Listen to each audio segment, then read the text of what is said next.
नमस्कार, आप देख रहे हैं विस्तार न्यूज और मैं हूं आपके साथ अंचल शुक्ला। विस्तार न्यूज के लोकप्रिय कार्यक्रम लोकसभा में आप सभी का स्वागत है। और छत्तीसगढ़ के बाद आज मध्य प्रदेश की धरती और राजधानी भोपाल से हम जानने आए हैं, यहां के वोटर की नब्ज टटोलने आए हैं कि आखिर इस बार यहां चुनाव किन मुद्दों पर होंगे। हम आपके शहर भी आएंगे, आपके नेता से आपको रूबरू भी कराएंगे, आपके सवाल भी लेंगे और बात भी कराएंगे। तो लोकसभा मध्य प्रदेश के लिहाज से अगर बात की जाए तो आज मध्य प्रदेश की राजधानी भोपाल से आज हम इस कार्यक्रम का आगाज कर रहे हैं। इससे पहले कि हम यहां उपस्थित आम और खास से जाने क्या है चुनावी मुद्दे और किन मुद्दों को लेकर जनता के बीच में जा रहे हैं नेता और वोटर्स किस पार्टी को और क्यों करेंगे अपना वोट, ये सब जाने। लेकिन इससे पहले देखिए हमारी एक खास रिपोर्ट। भोपाल लोकसभा सीट मध्य प्रदेश की हाई प्रोफाइल सीटों में से एक है। भोपाल में तीसरे चरण में 7 मई को वोटिंग होनी है। भोपाल लोकसभा सीट की बात करें तो यहां 1989 से लगातार बीजेपी का कब्जा है। बीजेपी ने भोपाल से मौजूदा सांसद प्रज्ञा सिंह ठाकुर का टिकट काटकर पूर्व मेयर आलोक शर्मा को उम्मीदवार बनाया है, तो वहीं कांग्रेस से अरुण श्रीवास्तव चुनावी मैदान में हैं। भोपाल लोकसभा सीट पर 20 लाख से ज्यादा वोटर्स हैं, जिनमें करीब 56% हिंदू वोटर्स हैं और 40% मुसलमान वोटर्स हैं। आजादी के बाद अब तक 16 बार चुनाव हुए, जिनमें बीजेपी को 9 बार जीत मिली, कांग्रेस को 5 बार जीत मिली, वहीं जनसंघ और भारतीय लोकदल को भी 1-1 बार जीत मिल चुकी है। भोपाल लोकसभा सीट पर कभी कांग्रेस का दबदबा था। साल 1957 से 1989 तक इस सीट पर कांग्रेस का कब्जा था, लेकिन भोपाल गैस कांड ने यहां की सियासत बदल कर रख दी। भोपाल गैस कांड के बाद यहां बीजेपी ने सत्ता संभाली और आज तक भोपाल लोकसभा सीट पर बीजेपी का ही कब्जा है। तो भोपाल गैस कांड के बाद कांग्रेस को यहां ठौर नहीं मिली। 9 बार भारतीय जनता पार्टी और 5 बार कांग्रेस से यहां लोकसभा प्रत्याशी जीतते आए। इस पर बात करेंगे, बात लंबी होगी, मुद्दे भी आएंगे, आम और खास से बात करेंगे, युवा और बुजुर्ग से भी बात करेंगे, माताओं और बहनों की भी राय जानेंगे। लेकिन इससे पहले करा देते हैं आपका परिचय। अभी हमारे साथ जो खास मेहमान हैं, हमारे साथ भारतीय जनता पार्टी से हैं डॉक्टर हितेश वाजपेयी, जाना पहचाना चेहरा है। हमारे साथ कांग्रेस से हैं जेपी धनोपिया साहब, बखूबी आप इन्हें जानते होंगे। और हमारे साथ में अजय वकील जी, वरिष्ठ पत्रकार हैं मध्य प्रदेश के। ये इनसे तो हम बात करेंगे ही, लेकिन हमारे साथ आम जनता भी है, यहां पर हर उम्र दराज के लोग हैं, उनसे भी बात करेंगे, क्योंकि मौसम चुनावी है और चुनावी दावे और वादों का वक्त चल रहा है। तो सबसे पहले भारतीय जनता पार्टी से ही शुरुआत करते हैं। 29 की 29 सीटें जीतने का दावा आप कर रहे हैं, इस दावे के पीछे की ताकत क्या है? देखिए, सबसे बड़ी बात तो ये है कि आपने अभी विधानसभा चुनाव ही देखे हैं। वो विधानसभा चुनाव थे, जबकि हमारे स्थानीय प्रत्याशी, हमारे स्थानीय विषय और मुद्दे बहुत महत्वपूर्ण थे और हम सब जानते हैं इन सब के ऊपर मोदी जी भारी पड़ते हैं। तो पूरे देश ने मन बना रखा है मोदी जी का। और आपने भोपाल की बात कही, बहुत सुंदर बात कही है। देखिए, भोपाल में भारतीय जनता पार्टी के जीतने का बहुत बड़ा कारण यह है कि हम हिंदू मुस्लिम डिवाइड पर नहीं लड़ते हैं और मुसलमान उसी पर ही लड़ना चाहती है, मुसलमानों को ध्यान में रख के कांग्रेस। तो कांग्रेस की ये जो हिंदू मुसलमान की रात को बैठ के होती है, वो सुबह उन पर उल्टी पड़ जाती है। अच्छा, हमारे यहाँ कोई सिस्टम नहीं है, किसी भी दफ्तर में चले, हमारे यहाँ शांति से लोग बैठते हैं, काम करते हैं, चले जाते हैं, जबकि हम जानते हैं कि कांग्रेस ये करेगी, मौलानाओं के साथ बैठक करेंगे। अच्छा, मजे की बात है और बताएं, आज जब देश में मोदी जी के नेतृत्व में शुक्ला जी, हम हिंदू मुसलमान को मिटाकर यूनिफॉर्म सिविल कोड की ओर चल रहे हैं। मतलब शुक्ला जी भी I am an Indian, Vajpayee ji भी I am an Indian, Dhanopia ji भी I am an Indian.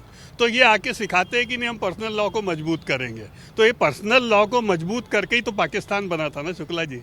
Sushil Chandra Verma के बाद लगातार आपने पीछे मुड़ के नहीं देखा और भोपाल तो आपका साम्राज्य सा बन गया है। राम राज्य की बात आप कर ही रहे हैं और भारतीय जनता पार्टी के लिए साम्राज्य सा बन गया है भोपाल। देखिए, 2003 के बाद, छत्तीसगढ़ बनने के बाद, मैं आपको बता दूं, मुझे नहीं लगता कि यहाँ कांग्रेस की राज्य में भी सरकार बनेगी। ये बहुत स्पष्ट होकर बोल रहा हूँ। उसका बहुत बड़ा कारण है, देखिए, जो ट्राइबल और ऐसा सेक्शन होता था वो कांग्रेस को समझने में देर करता है। सीधे भोले लोग हैं। वनवासी क्षेत्रों में रहते हैं। शहर का आदमी बहुत तेजी से समझता है इनको, इनके सफ़ेद कपड़े, सफ़ेद जूते, सफ़ेद मोजे और उसके पीछे की काली आंखें। आएंगे, फिर आएंगे, आपके पास आएंगे। धनोपिया साहब को जरूर सुनना चाहेंगे क्योंकि बड़ा संघर्ष कर रही है कांग्रेस पार्टी, भगदड़ तो मची ही हुई है। और केएन प्रधान के बाद तो जैसे ग्रहण सा लग गया। क्या हो गया भैया, दिग्विजय सिंह भी हार रहे हैं। शुक्ला जी, मैं समझता हूं कि आप एक अच्छे वरिष्ठ पत्रकार हैं और भविष्यवक्ता तो नहीं होंगे, इसलिए कौन हार रहा है कौन जीत रहा है ये भविष्य के गर्त में है। 4 जून को मालूम पड़ेगा कौन जीत रहा है कौन नहीं है। अभी मेरे मित्र डॉक्टर वाजपेयी बोल रहे थे कि विधानसभा चुनाव में हमारा ये पोजीशन थी। मैं आपको बताना चाहता हूँ विधानसभा चुनाव में क्या स्थिति बनी थी पूरा देश जानता है, पूरा प्रदेश जानता है। हर 10 में से 8 लोग बोलते थे कांग्रेस कांग्रेस कांग्रेस। क्या हुआ, पोस्टल बोर्ड डले एक शासकीय कर्मचारियों के, 190 सीटों पर कांग्रेस पार्टी को बढ़त मिली थी। और वही ईवीएम में आप देखिए कि 166 जो डिसाइडेड फिगर थी वो कर दी गई। तो ये सारी बातें जो होती है, मैं यहाँ पे खुल के आरोप नहीं लगा रहा हूँ, लेकिन कहना चाहता हूँ सब कुछ गड़बड़, सब गोलमाल है। 400 पार, 400 कहाँ से होंगी 400 पार भाई, कहाँ है 400? उनने अभी नहीं कहा, आपने। मैं वही कहा, आंकड़े की बात कर रहे हैं ना, उसकी बोल रहा हूँ, आंकड़े की बात कर रहा हूँ ना। ये जो बोल रहे हैं 29 की 29, कहाँ से 29 होंगी? विधानसभा में 8 सीटों पर आगे थे। हर लोकसभा में 8 विधानसभा क्षेत्र होते हैं, जब 5-5, 6-6 हमारे पास थे। ये कैसे? अच्छा, ईमानदारी से बताइए, कांग्रेस पार्टी में 29 प्रत्याशियों के लिए कोई संकट तो नहीं था, लाले तो नहीं पड़े थे, फिर इतनी देरी क्यों हुई? जनता पार्टी का संकल्प था कि लोगों को काम करने दिए, भगाए, खरीदे, बेचे। लेकिन कांग्रेस पार्टी में ये मान के चलिए ईमानदार मेहनती लोगों की कोई कमी नहीं है। आज भी 29 है और कल फिर 29 मिल जाएंगे, चिंता मत करिए।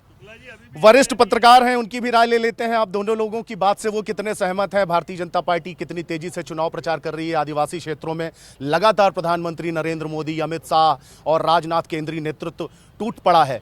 और भारतीय कांग्रेस पार्टी की अगर बात करें तो प्रत्याशियों के नाम की घोषणा ही एक तो लेट की, और ऊपर से कैसे देख रहे हैं इस बार चुनाव को आप? देखिए, बहुत व्यावहारिक दृष्टि से अगर देखा जाए तो चुनाव की तैयारी और चुनाव का जो इम्प्लीमेंटेशन है पूरी रणनीति का, उस मामले में बीजेपी बहुत आगे है। कांग्रेस में बातें ज़्यादा हो रही हैं, काम कम हो रहा है। दूसरी बात यह है कि मध्य प्रदेश में 29 सीटें हैं। अगर बहुत हम ध्यान से इस बात को देखें और समझें, वहाँ का जो स्थानीय समीकरण और दूसरी बातें हैं, तो केवल 4-5 सीटें ऐसी जहाँ पर मुकाबला होता दिखाई दे रहा है।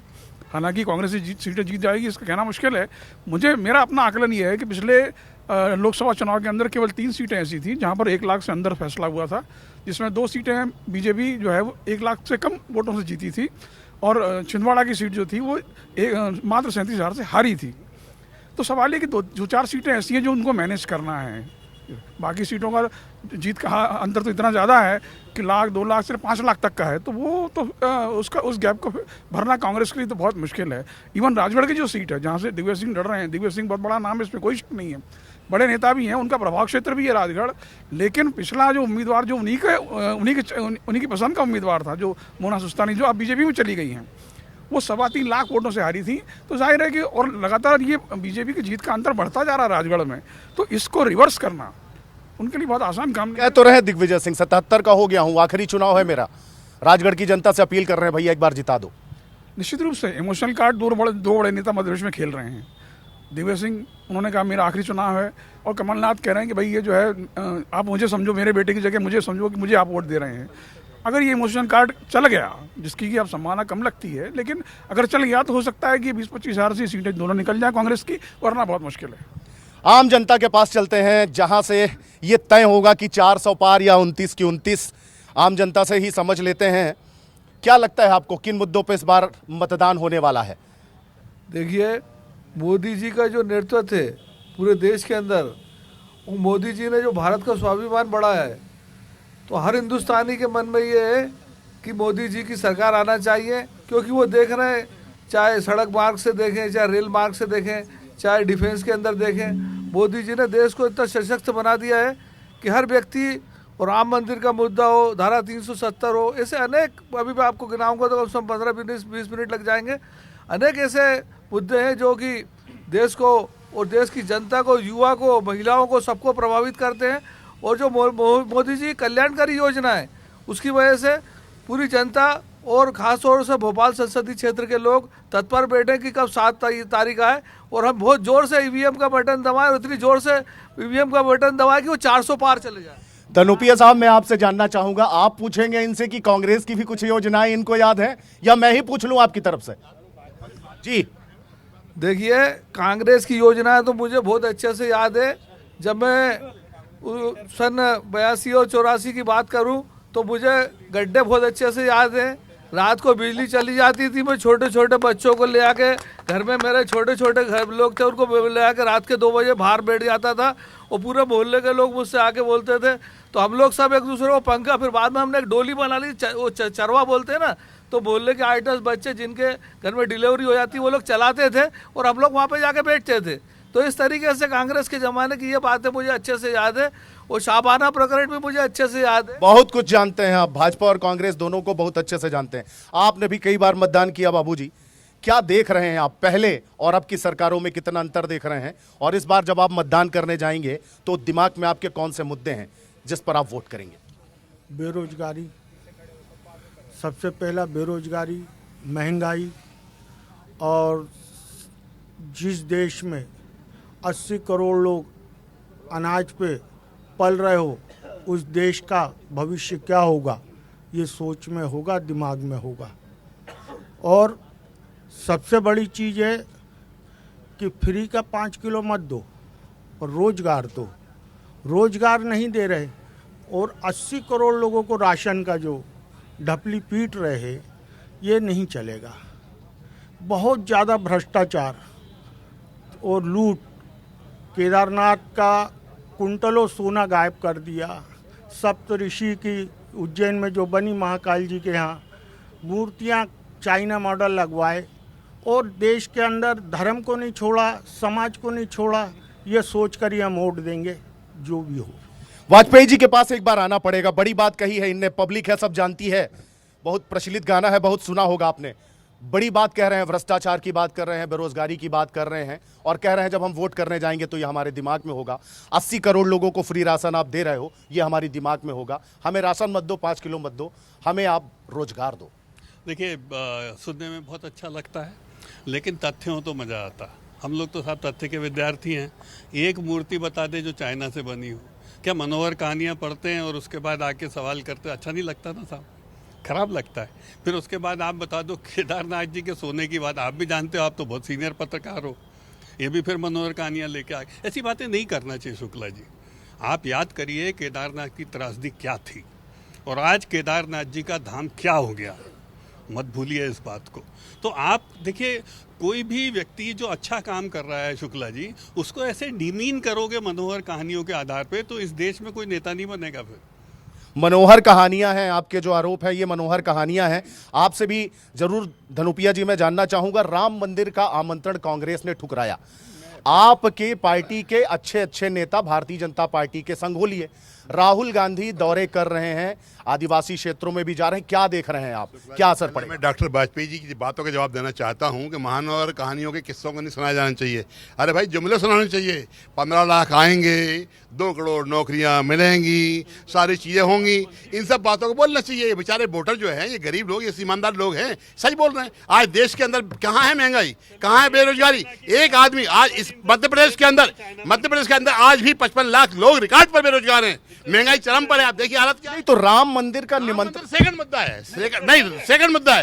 राम मंदिर सेकंड मुद्दा है। राम मंदिर के लिए हमने पहले ताला खुलवाया है, ये लोग नहीं आए हैं, ये लेके आए हैं। राम मंदिर सेकंड मुद्दा इसलिए है, राम मंदिर हमारा है, राम मंदिर हमने ताला खुलवाया है, राम मंदिर हमने ताला खुलवाया है। तो फिर प्राण प्रतिष्ठा में क्यों नहीं गया? कौन कहता नहीं गए? गए, हम गए। आमंत्रण आया था, बाकायदा न्योता आया। देखिए, ऐसा है, राम मंदिर का किसी भी पार्टी का व्यक्ति विशेष का कार्यक्रम नहीं था, विश्व हिंदू परिषद का नहीं था, नरेंद्र मोदी जी के घर का कार्यक्रम नहीं था। माननीय सुप्रीम कोर्ट के ऑर्डर पर कोर्ट का बना था मंदिर, और मंदिर के अंदर सबका हक था। करोड़ों हिंदुओं की आस्था का विषय है राम मंदिर। करोड़ों इन्होंने क्या किया? इन्होंने उसको अपने घर का कार्यक्रम बना दिया। भगवान राम के नाम पर आदरणीय नरेंद्र मोदी जी ने, आप देखिए, छोटे बच्चे के नाम पर, तो क्यों गए, क्यों नहीं? न्योता क्यों ठुकराया? अंदर भगवान राम के नाम पर हमारा पहला अधिकार है, हमने ताला खुलवाया है, स्वर्गीय राजीव गांधी ने ताला खुलवाया है। ये लोग तो चंदाखोर लोग हैं, चंदा लेके आए हैं मंदिर में। सुन लेते हैं, वाजपेयी जी को भी सुन लेते हैं, फिर आते हैं आप भी। बहुत बड़ी बात कह गए हैं कांग्रेस के प्रवक्ता कि ये रोम की पार्टी है, राम सेकंड नंबर पे, रोम पहले नंबर पे। बोलिए, रोम पहले नंबर पर, राम सेकंड नंबर पर। रिवाइंड करके सुनाइए, कितना बड़ा खुलासा कर। अजय जी आपसे जरूर जानना चाहूंगा, निष्पक्ष तरीके से अपनी बात रखेंगे आप। राम मंदिर मुद्दा, करोड़ों हिंदू के आस्था का केंद्र है। तो इसको आप कैसे देखते हैं? ये देखिए, कांग्रेस ने इस मामले में जो स्टैंड लिया है वो उसके लिए मुश्किल खड़ी कर रहा है। कांग्रेस अगर चली जाती और उसको केवल ये साबित करने की कोशिश नहीं करती कि आरएसएस का कार्यक्रम है, भाजपा का मंच है, तो शायद उसको सफाई देने की नौबत नहीं आती। वो कह सकती थी ठीक है, आस्था का मामला है, वो भी गए थे। जनता भी कुछ कहना चाह रही है, जनता भी कुछ कहना चाह रही है। राम मंदिर का मुद्दा कितना मानते हैं आप? करोड़ों हिंदू की आस्था का केंद्र है और इसके बावजूद। पहले तो गर्व से कहता हूं मैं हिंदू और आरएसएस और भाजपा वालों से बड़ा हिंदू हूं। मैं भगवान श्री राम का आनंद भक्त है। रामायण जी में 7 कांड है। हितेश वाजपेयी जी को उन कांडों के नाम बता दे और ये 2-2 लाइन सुना देंगे तो मैं 4-4 सुना दूंगा। दूसरी बात, यहाँ मुद्दा हो रहा है भोपाल का जो चुनाव है वो भोपाल के प्रत्याशियों पर हो रहा है, भोपाल के लोकल लेवल पर हो रहा है। राम मंदिर आस्था का विषय, राजीव गांधी जी ने वहां के दरवाजे खोले, पूजन शुरू कराई, दूरदर्शन पर रामायण जी दिखाई। वो एक दौर था, सुप्रीम कोर्ट के आदेश से राम मंदिर बना। हम सब स्वागत करते और हर 140 करोड़ लोग राम जी के भक्त हैं और वहां जाएंगे जब जिसको टाइम मिलेगा, जिस स्थिति में हम जरूर जाएंगे। दूसरी बात है, मैं इनसे पूछना चाहता हूं भाजपा के प्रवक्ता जी से कि महाकालेश्वर जी में 6 मूर्तियां टूटी, तब आप हिंदू नहीं थे। आप नर्मदा मैया की रेती बेच रहे थे, तब आप हिंदू नहीं थे। ओरछा में राम राजा के मंदिर पर भाजपा की सरकार ने टैक्स लगाया, तब हिंदुत्व कहा गया था। तीसरी बात मैं करना चाहता हूं, किसानों का कर्जा आप कब माफ करेंगे? मध्य प्रदेश बेरोजगारी में नंबर 1 है, भ्रष्टाचार में नंबर 1 है। और शिवराज सिंह चौहान जी के जो कार्यकाल थे उस पर आप बोले उन भ्रष्टाचारों की जांच कब होगी? आज ईडी और सीबीआई के दम पर आप लोगों को भाजपा ज्वाइन करा रहे, डराया जा रहा है, धमकाया जा रहा है। मैं एक बात कहना चाहता हूं, अभी आप कह रहे थे कि राजगढ़ से आदरणीय आएंगे। मेरा प्रश्न सुन लीजिए। दिग्विजय सिंह जी लड़ रहे, 77 साल की उनकी उम्र है। नरेंद्र मोदी की उम्र बताने की हिम्मत आप में तो बताइए, नरेंद्र मोदी जी की उम्र कितनी है? 75 साल में भाजपा में लोग रिटायर होते हैं, वो कब रिटायर हो रहे हैं? दूसरी बात मैं बताना चाहता हूं, ये मध्य प्रदेश का चुनाव हिंदू मुसलमान पे आप मत करने की कोशिश करिए। भोपाल का जो चुनाव है वो भोपाल में कांग्रेस के प्रत्याशी अरुण श्रीवास्तव जी लड़ रहे हैं और भाजपा से वो व्यक्ति लड़ रहे हैं जो जब 5 साल महापौर थे तो उनमें हिम्मत नहीं। आएंगे फिर आएंगे आपके पास। सबसे बात कर, 1 मिनट 30 सेकंड। वो विश्वास सारंग जी की कॉन्स्टिट्यूंसी में नहीं जा पाते थे, वो रामेश्वर शर्मा की कॉन्स्टिट्यूंसी में नहीं जा पाते थे, वो कृष्णा गौर जी की कॉन्स्टिट्यूंसी में नहीं जा पाते थे। तो ऐसा व्यक्ति अगर सांसद बनेगा तो क्या चौक बजा? ठीक है। आप भी यहां पर बैठे हुए हैं, क्या लग रहा है आपको? क्या मुद्दा होना चाहिए? और राम मंदिर, हिंदुत्व, सनातन कितना बड़ा मुद्दा है इस बार देश में हो रहे और भोपाल में, प्रदेश में हो रहे पूरे लोकसभा चुनाव के लिए? देखिए, राम मंदिर का जो निर्माण किया गया है बीजेपी द्वारा किया गया है, इसमें कोई शक नहीं है, क्योंकि ये कांग्रेस के कार्यकाल में तो नहीं हुआ था। काल्पनिक बताने वाले भी कांग्रेसी थे, राम जी को, उनके अस्तित्व पर सवाल उठाने वाले कांग्रेसी थे। और सबसे बड़ी बात तो ये है कि राम मंदिर का न्योता ठुकराया गया है। अगर कहते हैं कि ये कोई राजनीतिक कार्यक्रम नहीं था तो क्यों नहीं गए थे वहाँ पे?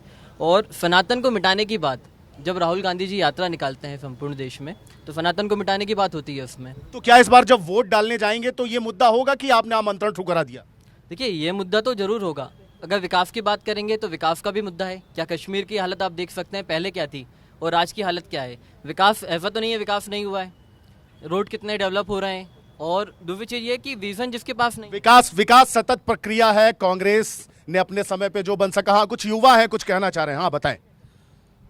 लोकसभा चुनाव आज हो रहे हैं, लेकिन प्लेसेस ऑफ वर्शिप एक्ट 1991 ला करके हिंदू समाज को उसकी आस्था से अलग करने का काम किसने किया? कांग्रेस को इसका जवाब देना पड़ेगा। धारा 370 को यूएन में ले जाके किसने विवादित बनाया? उसका जवाब देना पड़ेगा। आज वर्तमान में जो इंडी गठबंधन है उसमें मुस्लिम लीग के साथ गठबंधन करके कांग्रेस चुनाव लड़ रही है, इसका जवाब कांग्रेस को देना पड़ेगा। वर्षों तक जनजातीय समाज को छलने का जो कार्य किया, इसका कांग्रेस को जवाब देना पड़ेगा। राम मंदिर आप कहते हैं माननीय सुप्रीम कोर्ट के निर्णय से राम मंदिर का फैसला आता है और ट्रस्ट बनता है, संपूर्ण हिंदू समाज दान करता है और फिर राम मंदिर के नूतन विग्रह में रामलला की प्राण प्रतिष्ठा होती है। उस भारत की संस्कृति के आधार राम को आपने नकारा और आप फिर कहते हैं आप राम को मानने वाले। कैसे राम के हैं? जो राम के नहीं है वो किसी काम जो राम के नहीं है वो किसी काम के नहीं है। क्या कहते हैं आप? बिल्कुल सही बात है। और जैसा कि धनोपिया जी ने कहा, मैं भी एक कांग्रेस का कार्यकर्ता था, लेकिन मेरे जैसे हजारों युवा आज अच्छा, तो आप विभीषण हैं। आज शिवराज जी ने कहा है आज शिवराज जी ने कहा है कि कांग्रेस से आए हुए भाजपा में जो लोग हैं वो विभीषण है। जी विभीषण बताइए। विभीषण भी जो थे वह हमारे धार्मिक हिस्से का ही पार्ट था। तो हम हिंदू हैं तो विभीषण भी हैं, उसमें कोई दिक्कत नहीं है हमको। लेकिन जो युवा सोच की बात करने वाला राहुल गांधी, वो कहाँ गया जब ज्योतिरादित्य सिंधिया जी ने छोड़ा था? कमलनाथ जी को एक बुजुर्ग आदमी को हटा बनाकर एक ज्योतिरादित्य सिंधिया जी जैसे योग्य आदमी, वो भी विभीषण ही है, उनको भी शिवराज जी ने कहा था विभीषण है, हम भी विभीषण है। और मध्य प्रदेश के लाखों लाख जो युवा है वो आज मोदी जी के साथ विभीषण बनकर ही काम कर रहे हैं। मोदी परिवार में विभीषणों का एकदम देखिए रेला आ रहा है। धनोपिया जी पहले ये आपके साथ थे, आप जानते हैं इनको, आज भी आप साथ में हैं उनके? हृदय से सम्मान पूर्वक मेरे साथ हैं, लेकिन मैं प्रयास करूंगा कि जैसे लाखों लाख कार्यकर्ता और पदाधिकारी यहाँ पर आ रहे हैं, और मैं न्योता देना चाहूंगा कि आप भी आएं और हिंदूमय हो जाएं और मोदी जी के साथ 400 पार के साथ आ जाएं। नहीं, मैं डॉक्टर वाजपेयी से जरूर कहूंगा, आप आमंत्रण देना चाहेंगे क्या धनोपिया जी को? विचारधारा इनकी कैसे बदलेंगे आप? देखिए, ये तो राम की सेना है और लंका कांड चल रहा है शुक्ला जी, और लंका कांड में सबका स्वागत है। हाँ, मंदोदरी नहीं आएगी, मेघनाथ जी नहीं आएंगे, हमें भी मालूम है कौन कौन नहीं। अच्छा, आपने बताया बिल्कुल, रावण तो प्रकांड पंडित था। हमने कब कहा कि रावण को ऋचाएं नहीं आती थी वेदों की, लेकिन उसकी मति भ्रष्ट हो गई थी। तो ये रोम के लोग रावण के रूप में व्याप्त हैं और इसको राम की सेना परस्त करेगी। घर का भेदी लंका ढाए, कौन है वो? किसके लिए कहा गया? मैं समझता हूँ बहुत गंभीर विषय पर एक बहुत बड़े चैनल के माध्यम से हम लोग चर्चा कर रहे हैं। हमें उन मुद्दों पर चर्चा करने की आवश्यकता है जिन मुद्दों के लिए लोकसभा चुनाव के माध्यम से देश की ओर जनता को आकर्षित करने की आवश्यकता है।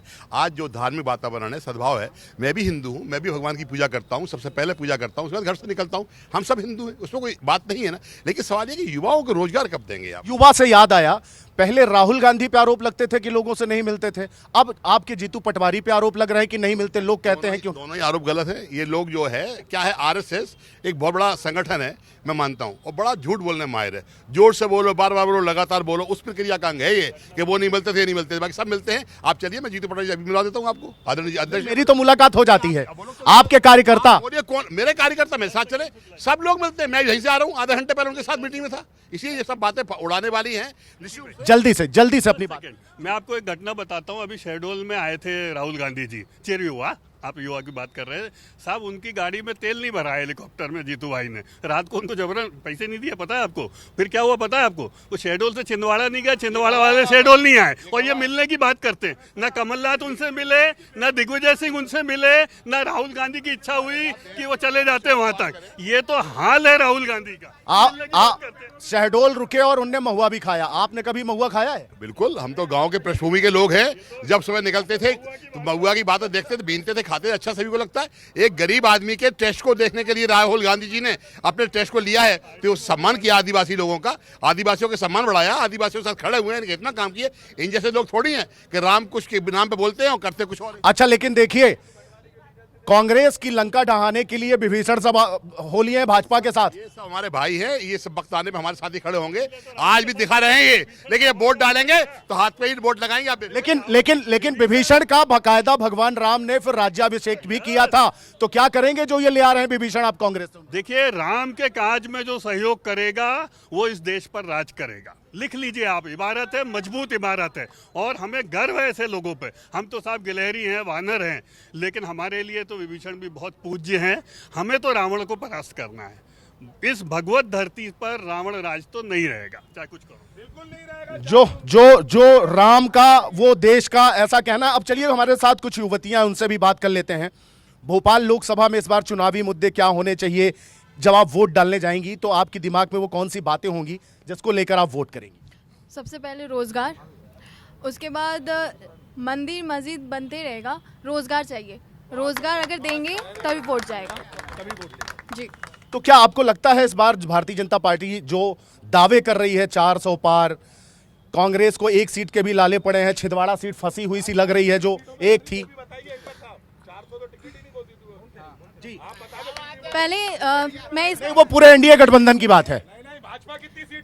मैं मोदी जी को वोट दूंगी, लेकिन रोजगार के मुद्दों पे। सरकार तो दावे कर रही है कि हमने बहुत रोजगार दिए। कहाँ है रोजगार? दिए तो है कहाँ, दिख तो नहीं रहे हैं। अभी भी आंकड़ा निकाल के देखा जाए तो रोजगार है ही नहीं। तो रोजगार देंगे, वोट जाएगा।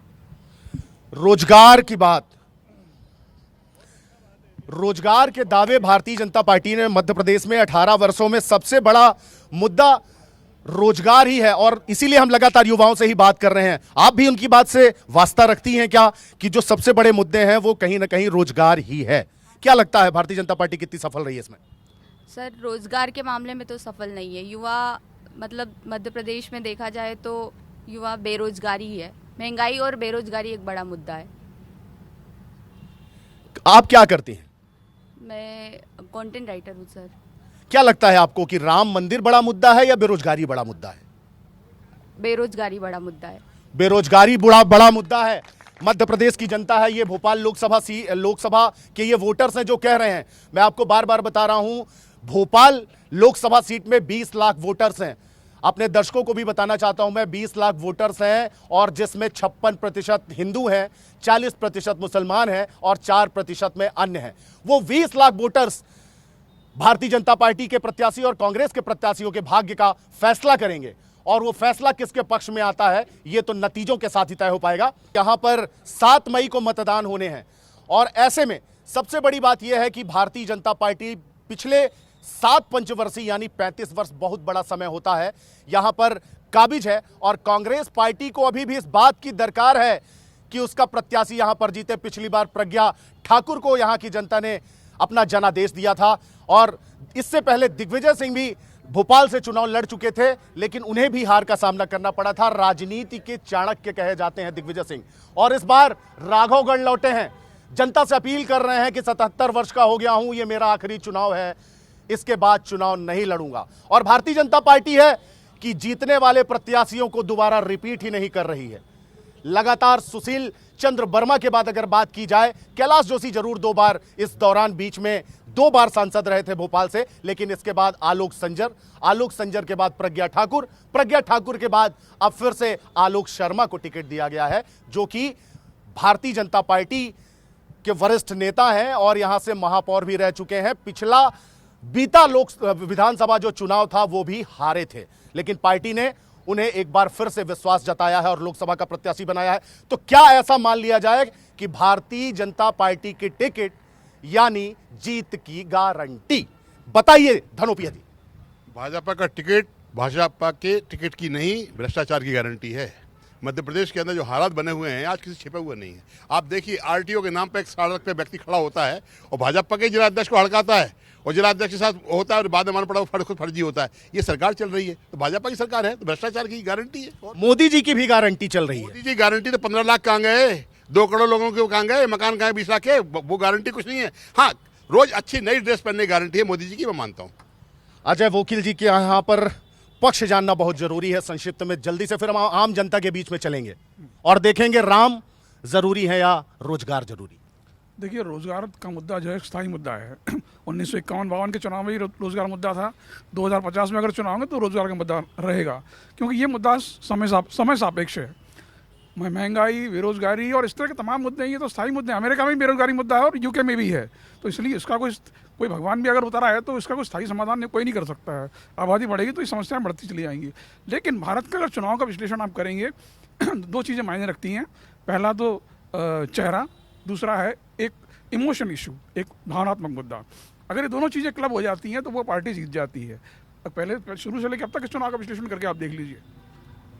तो राम राज्य की बात भारतीय जनता पार्टी कर रही है। राम राज्य क्या मानते हैं आप? राम राज्य राम मंदिर की प्राण प्रतिष्ठा के बाद ही आ गया या उनके आदर्शों को अपने अंदर लाना पड़ेगा?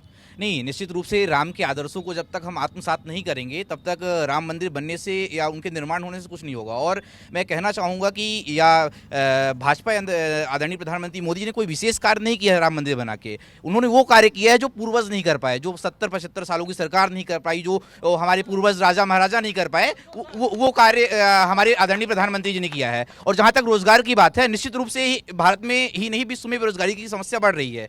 भारत में लगातार जनसंख्या भी बढ़ रही है, तो इतने ज्यादा संख्या में रोजगार सृजित कर पाना संभव नहीं है। इसलिए उन्होंने रोजगार को बढ़ावा दिया, आत्मनिर्भर भारत अभियान चलाया, जिससे बहुत सारे लोग, सबसे ज्यादा स्व सहायता समूह की बहनों, जिनको मोदी जी ने कहा है कि ये आत्मनिर्भर भारत की आधार स्तंभ हैं, ऐसे बहुत सारी योजनाएं चला रही हैं जिसके द्वारा आज भारत का युवा अपना खुद का स्टार्टअप कर सकता है और बहुत सारे स्टार्टअप्स आज यूनिकॉर्न बनकर उभर रहे हैं। क्या धनोपिया जी के पास आऊंगा, क्या करेंगे? सरकार गिरी जा रही है, आपकी सरकार नहीं रोक पा रहे हैं, कमलनाथ आए थे केंद्र से, और इसके बाद यहाँ क्या होगा आपका? क्योंकि आपके लक्ष्मण और आपकी जो वानर सेना थी वो सब विभीषणी होती जा रही है। देखिए, अगर ईमानदारी से देश के अंदर सही लोकतंत्र को स्थापित करना है और लोगों के विश्वास को जीतना है, तो हमें कहीं ना कहीं दोबारा फिर मतपत्र से चुनाव कराना पड़ेगा, बैलेट पेपर से चुनाव कराना पड़ेगा, तब स्थिति सामने होगी। आज निश्चित रूप से जो वास्तविकता है वो ईवीएम मशीन बड़ी संदेहास्पद स्थिति में होती है।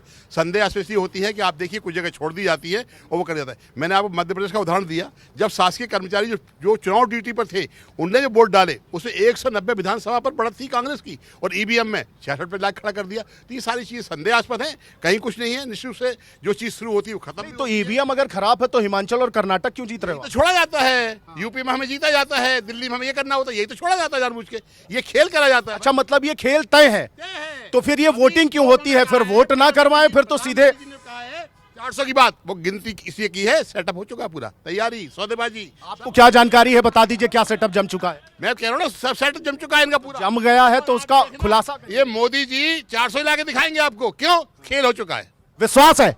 देखिए, आपके मित्र हैं धनोपिया जी, इनको विश्वास है 400 का, क्या कहेंगे आप? देखिए, धनोपिया जी विभीषण के बड़े भाई हैं, तो अभी वही हैं। अब मुझे नाम नहीं मालूम क्या है, तो मैं जानता हूँ he is a very good lawyer, बहुत अच्छे आदमी। वो भी जानते हैं जनता की पल्स क्या है।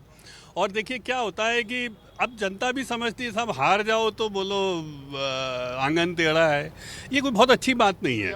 तो मुझे ऐसा लगता है कि इतने प्यार से आप बोल रहे हैं उनके पक्ष में, क्या उनको भी लाना चाह रहे हैं क्या विभीषणी सेना में शामिल करने? देखिए, हमारा तो दरवाज़ा खुला हुआ है, मैं आपको बहुत स्पष्ट बताऊं, क्योंकि हम लोगों को अब ज़्यादा मोह नहीं रह गया। हम तो चाहते हैं कि मोदी जी का तीसरा टर्म बहुत इंपॉर्टेंट है, हमको दुनिया की 3 इकोनॉमीज में आना है, तो हमको तो धनोपिया जी का भी समर्थन चाहिए। दे रहे हैं क्या समर्थन? जाएंगे आप? मेरी राय इतनी हैसियत है कि मैं इनके किसी हुआ सकता हूँ। मैं तो एक छोटी सी बात कहना चाहता हूँ, हुआ करे जो समुद्र मेरी तलाश में, तो क्या मैं कतरा ही सही, मेरा वजूद तो है।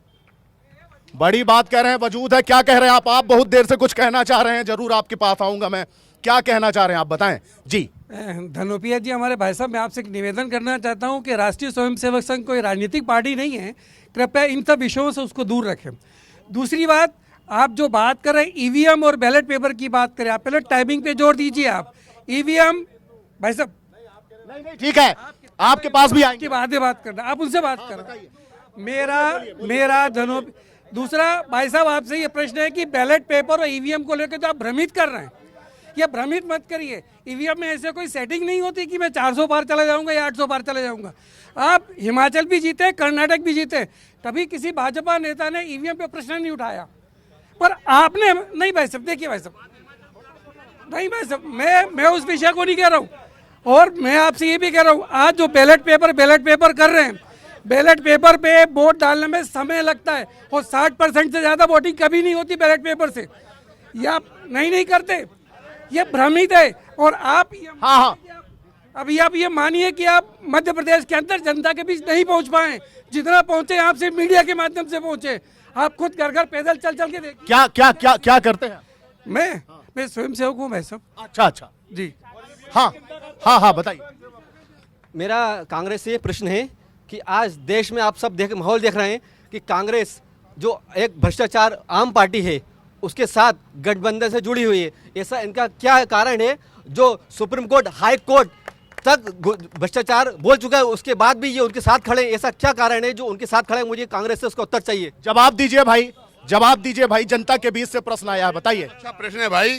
देखिए, जो भारतीय जनता पार्टी की वॉशिंग मशीन में चले जाते हैं वो धुल जाते हैं। अजित पवार 70,000, प्रफुल्ल पटेल 8,400 करोड़ रुपए, भुजबल, हेमंत बिस्वा, जितने लोग बेईमान भ्रष्टाचार पकड़े गए, इन्होंने उनको खरीदा और धीरे से मशीन में डाल दिया और उधर आ गए। इसो सारे के सारे लोग हैं ये, इसी जो मेरे मित्र बात कर रहे हैं, आम पार्टी हमारे डांस का हिस्सा है। क्या भ्रष्टाचार सिर्फ उसी आदमी के पास दिख रहा है इनको? ये भ्रष्टाचार में डूबे नहीं है क्या? कहाँ का भ्रष्टाचार नहीं है? करोड़ों रुपए पकड़े जाते हैं, आज भी सिर्फ दबाव करते हैं, विपक्ष दबाने काम करते हैं।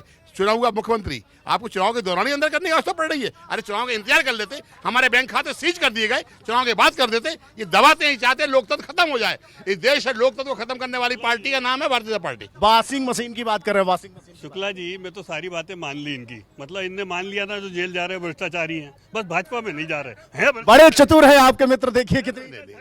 नहीं, आप वैसे वही तो आप कह रहा हूँ, जो भाजपा में जा रहे हैं भ्रष्टाचारी वो दूध के धुले हो जाते हैं। आप उनसे पूछिए ना, बताइए ना, अजीत पवार का बताइए। वो कह रहे हैं जेल क्यों नहीं जा रहे? जो दूध में नहीं धुले वो जेल चलेगा, मतलब है भ्रष्टाचारी, वकील है ये। तो इनने बोला मैं भ्रष्टाचारियों की तरफदारी नहीं करूंगा, जो नहीं धुल पाए वो जेल जा रहे हैं। कुछ कह रहे हैं, जनता के बीच से कुछ आवाज आ रही है, जनता के बीच से कुछ आवाज आ रही है। हाँ बताइए। इनके नेता को माफी मांगना पड़ी है सुप्रीम कोर्ट में भ्रष्टाचार के मामले में। दूसरी किसके नेता को? कांग्रेस के नेता को। दूसरी बात, जैसे सावन का अंधा होता है ना, सब हरा दिखता है, हरा ये राजस्थान के अंधे हैं, इनको सब जगह सूखा सूखा दिखता है। ये जो कांग्रेस के लोग हैं 70 साल में कोई काम नहीं किया, और आज चारों तरफ विकास का भी काम हो रहा है, लोगों को सामाजिक सुरक्षा भी मिल रही है, और हमारा जो हमारी जो पौराणिक विश्वसनीयता जो हम खो चुके थे वो भी हमें मिल रही। तीनों स्तर पर हमारे को विश्वास दिला रहे नरेंद्र मोदी जी, तीनों स्तर पे, सामाजिक स्तर पे भी, राष्ट्रवाद पर भी, और सामाजिक सुरक्षा पे। आपके जवाब से ज्यादा मुझे आपकी भोपाली पसंद आ रही थी। क्या बोल रहे थे आप? जा रही हूँ, आ रही हूँ, कर रही हूँ, मैं आएंगे फिर से आपके पास। हाँ बोलिए, क्या कहना चाह रहे हैं? मेरे को तो सिर्फ आप ये बता दीजिए, भाजपा वाले इतने लोग, सर भी हैं, सब लोग पब्लिक भी है, सिर्फ हिंदू मुस्लिम 370, इसके अलावा ये लोग राम, हम क्या हिंदू नहीं है? हम हिंदू हैं पर भाजपा के हिंदू नहीं है, पहली बात, ठीक है। दूसरी चीज ये बातें चुनावी हिंदू, खुद के घर में सबको देख के आओ कि कितने हिंदू हो, सिर्फ बातें हैं हिंदू की, ठीक है। हिंदू की बात करते हैं। ये बताइए, जो बेरोजगारी की बात कर रहे हैं ये लोग, कोई बेरोजगारी की बात नहीं करेगा, मुद्दों की बात नहीं करेगा, सिर्फ मुद्दों से भटकाने का काम करती है भाजपा। हम जैसे युवाओं का कोई काम नहीं करती है, हमारी बात नहीं सुनती, हमारी बात को भाजपा सरकार दबाती है, चाहे मोदी जी हो चाहे कुछ भी हो। मेरा ये कहना है कि अभी तक जो भी यहाँ पे डिबेट में जो बातें चली है, धर्म के नाम पे चली है, राम के नाम पे चली है, और यहाँ पर जो विकास की बातें चल रही है, तो यहाँ पर जब से जो है भारतीय जनता पार्टी के जो सांसद जीते हैं वो तो उनको वांटेड ढूंढना पड़ता है, वो क्षेत्र में कहीं नजर नहीं आते।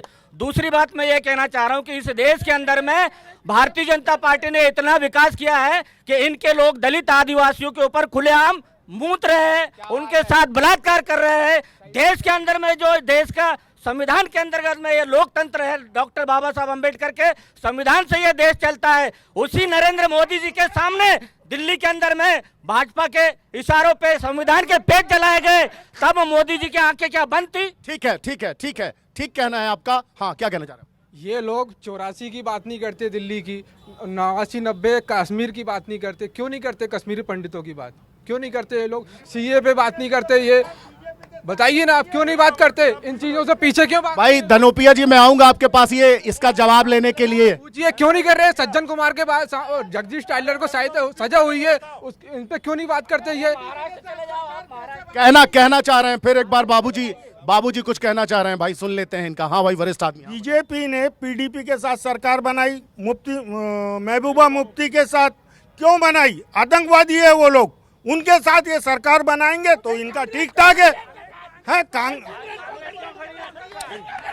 उनके साथ फिर कांग्रेस को खड़ी है, यही कहना चाहते थे, निकल गए आपके मुंह से। कांग्रेस को खड़ी है आतंकवादियों के साथ। जो कुछ देश के अंदर आतंकवाद और उग्रवाद जो भी रहता है वो बीजेपी के साथ रहता है, ये बात पक्की है। कहीं का भी इतिहास उठा के देख लो, यहाँ के सांसद पे भी देखिए क्या कह रहे हैं, क्या कह रहे हैं, जो उग्रवादी हैं वो भाजपा के साथ बर्दाश्त नहीं होती है, इसलिए वो चलते हैं, कुछ नहीं है, सच बर्दाश्त नहीं होता है। युवाओं की बात करो तो इनको 370 दिखने लगती है। रामवाद का केस चल रहा है मालेगांव बम कांड में, ये क्यों नहीं बता पाते ये लोग?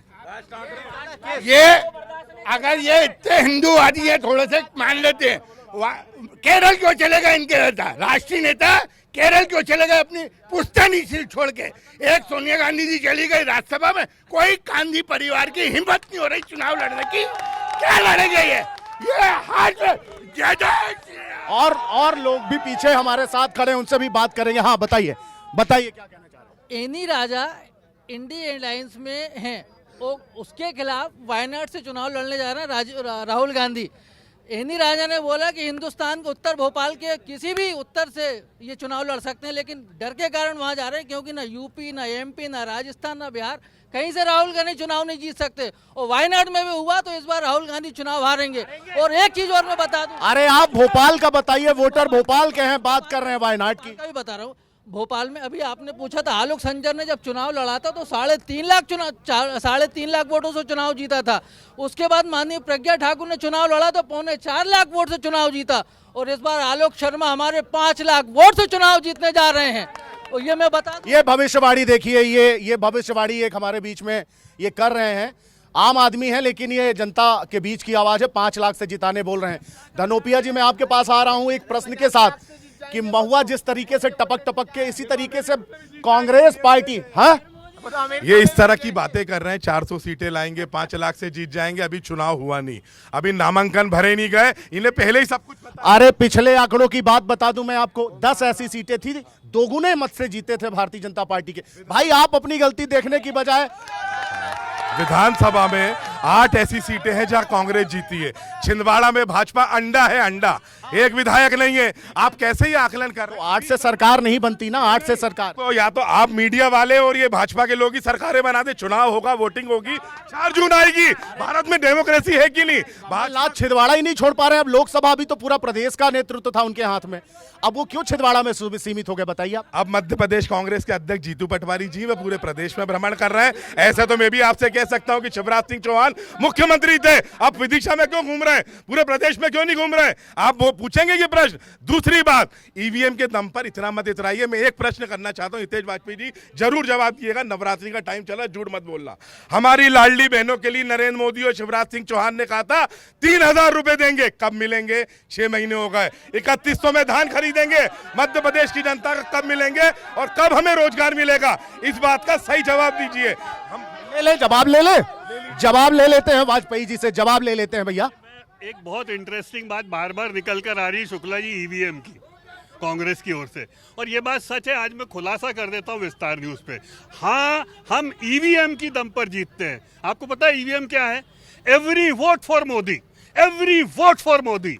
और इसीलिए कांग्रेस परेशान है। कांग्रेस से किसी ने पूछा ही नहीं ईवीएम का मतलब क्या होता है, तो वो मिसगाइडेड है।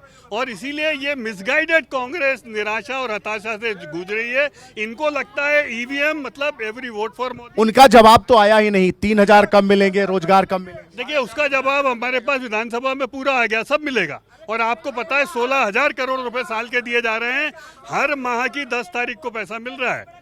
और आपको बता दूं, अभी आचार संहिता लगी है, मैं कुछ बोल नहीं सकता हूं। अभी तो आप देखना ये साफ हो जाएंगे। आपको पता है ये 28 सीटों पे तो लड़ रहे हैं, 29 पे लड़ भी नहीं रहे। इनके पास आदमी नहीं लड़ाने के लिए। 29 में भी। और आपको पता है इंदौर में एक बम लाए हैं, आप जानते हो? बम लाए हैं ढूंढ के, अब पता नहीं कितना बचेगा। नरेंद्र मोदी जैसा चेहरा और अमित शाह जैसा मैनेजमेंट, आपके पास इसका कोई तोड़ है कांग्रेस पार्टी के पास? अमित शाह जी तो गुजरात से 2 साल कहाँ रहे थे, पता होगा आपको।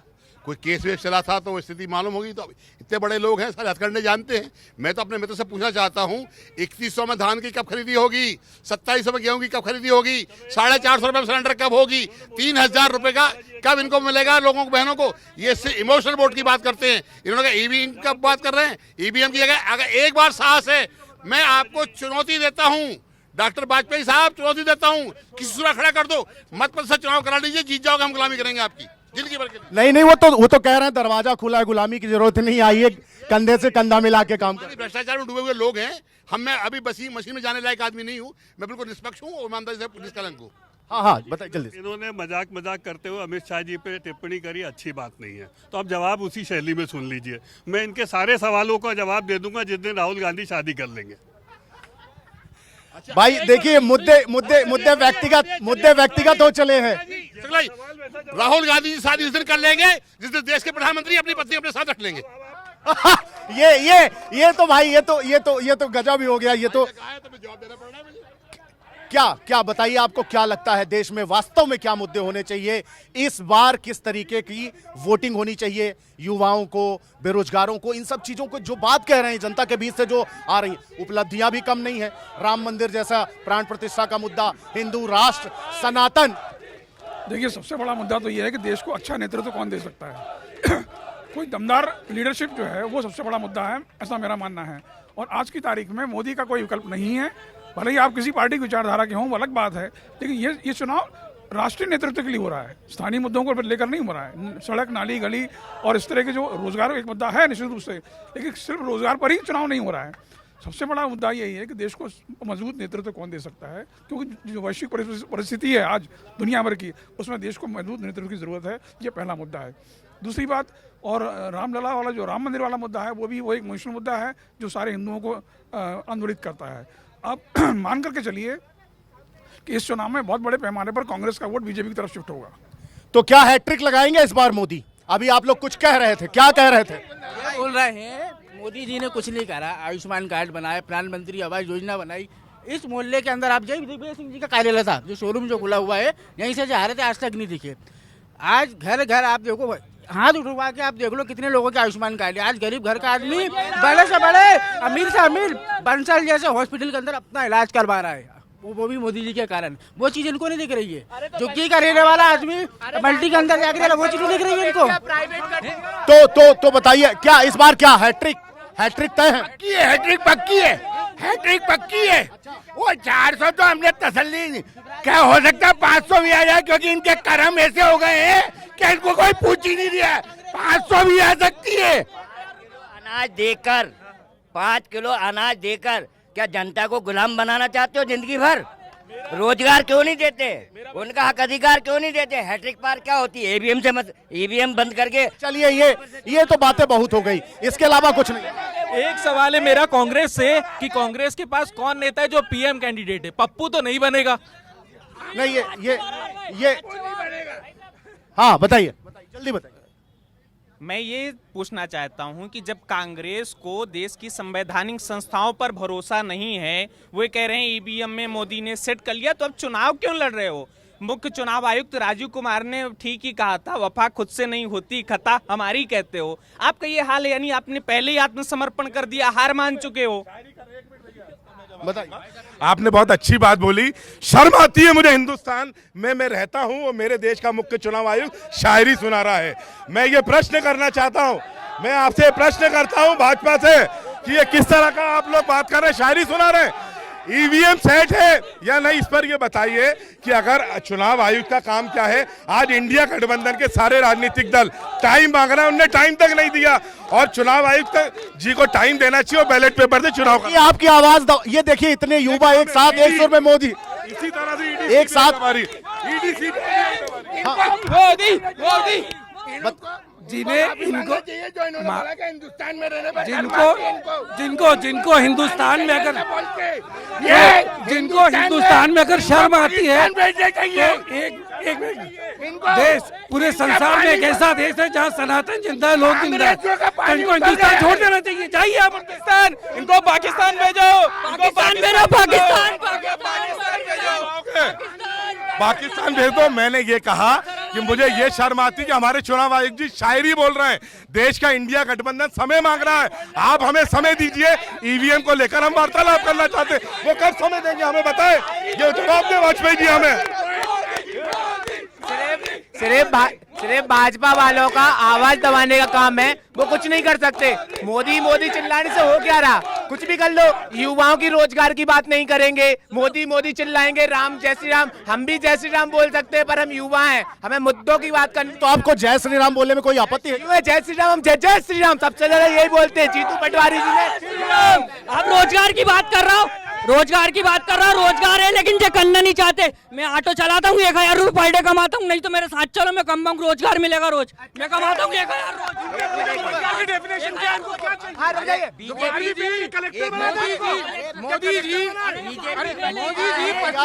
में रेखा पात्रा जैसी मामूली महिला को जिसने आवाज उठाई, शहबाज खान जैसे आतताई के खिलाफ, ऐसी महिला को टिकट दिया, इतनी गरीब महिला को, ये मोदी जी सोच सकते हैं। हैदराबाद बाद में माधवी लता जैसी महिला को टिकट दिया, ये मोदी जी सोचते हैं, इसलिए अब की बार 400 पार। ये कह रहे हैं सरकारी नौकरी हर किसी को नहीं मिल सकती। 1000 रुपए रोज कमाते हैं, ऑटो चलाते हैं, ऑटो चला के बैटरी वाला रोजगार नहीं है मेरे साथ, चलो मैं कमाऊं मैं अरे 12वीं पास हूँ, डिग्री ला के दिखाऊं, डिग्री 12वीं की वो ला के दिखाऊं, तो पूछो 1000 रुपए बता तो रहे 12वीं पास 1000 एजुकेटेड इंजीनियर डिप्लोमा लेके, और ये भाजपा सरकार ने पढ़े लिखे लोगों को यहाँ पे टैंकर से जूते। ऐसा मैं स्किल सीखा हूँ, मैं लाखों रुपए कमाता हूँ, आज वीडियो एडिटिंग करता हूँ, मैं बोलो अरे मैं लाखों रुपए कमाता हूँ, वीडियो एडिटिंग करता हूँ, मैं स्किल सीखा हूँ इसकी वजह से। तो मोदी जी शिक्षा नीति नहीं लाकर वीडियो एडिटिंग ऐसे बहुत स्किल ला रहे हैं ताकि लोग इससे बड़े सरकारी नौकरी। चलिए आम जनता की बहुत बात हो गई, खास जल्दी से 30 सेकंड में अपनी बात कहिए, 30 second. Every vote for Modi, EVM हमारे पक्ष में। आपने युवाओं की बात सुन ली है। जब तीसरी इकोनॉमी में भारत आ जाएगा शुक्ला जी, तो आपको ये आवाजें और मजबूत होती दिखाई देंगी और राहुल गांधी रोम की तरफ पलायन करते दिखेंगे। राहुल गांधी रोम की तरफ पलायन करते नजर आएंगे। ये तो भारतीय जनता पार्टी की मानसिकता है। इस देश के अंदर जो इंफ्रास्ट्रक्चर है, वो स्कूल और कॉलेज जैसे मोदी जी और शिवराज जी पढ़े हैं, वो सब कांग्रेस पार्टी की देन है। कांग्रेस पार्टी की पंचवर्षीय योजनाओं के कारण रोजगार मिले हुए हैं, बड़े बड़े कल कारखाने आए हैं, पंच योजना बनी है। इसलिए मेरे तो इस तरह बोलने का नहीं है, लेकिन मैं इतना कहना चाहता हूँ, इतना ही दम और घमंड है तो एक बार ईवीएम की जगह बैलेट से कराइए और या ईवीएम की पर्चियों को गिनती कराइए, हम आपके साथ हैं। देखिए, ईवीएम का मुद्दा कोई मायने नहीं रखता। हमने रशिया और पाकिस्तान में भी चुनाव देखे हैं, वहाँ पे बैलेट पेपर से चुनाव और क्या हुआ हमको मालूम है। चंडीगढ़ का चुनाव हमने देखा, तो बैलेट पेपर में धांधली करना बहुत आसान है ईवीएम की तुलना में। हाँ, ईवीएम पर शक है, वो अलग बात है, लेकिन हारने का बहाना ज़्यादा लगता है। सरकार बीजेपी की बन रही है, एनडीए की बन रही है, इसमें कोई शक नहीं। तो ये थी भोपाल लोकसभा क्षेत्र की जनता जो बता रही है कि इस बार क्या होने वाला है। हमने उसकी नब्ज टटोलने की कोशिश की। राम भी मंदिर मुद्दा है, बेरोजगारी भी मुद्दा है, तमाम तरीके के मुद्दे हैं, लेकिन भोपाल की जनता पढ़ी लिखी और समझदार है। 35 वर्षों से लगातार भारतीय जनता पार्टी इस सीट पर काबिज है और इस बार तो भारतीय जनता पार्टी 29 की 29 सीटें जीतने का दावा कर रही है। ये दावा हम नहीं करते, भारतीय जनता पार्टी कर रही है और नतीजे बताएंगे कि भाजपा और कांग्रेस के दावों में कितना दम था और ये जनता के बीच से जो आवाज निकल आ रही है इसमें कितना दम था। कल हम किसी दूसरी लोकसभा सीट से कराएंगे आपको रूबरू और बताएंगे वहां के जनता की नब्ज टटोलने की कोशिश करेंगे, वहां के मुद्दे जानने की कोशिश करेंगे, वोट किस आधार पे होंगे और मतदान जनादेश किसको मिलेगा ये जानने की कोशिश करेंगे। तब तक मुझे यानी अंचल शुक्ला को दीजिए इजाजत। नमस्कार और देखते रहिए विस्तार न्यूज।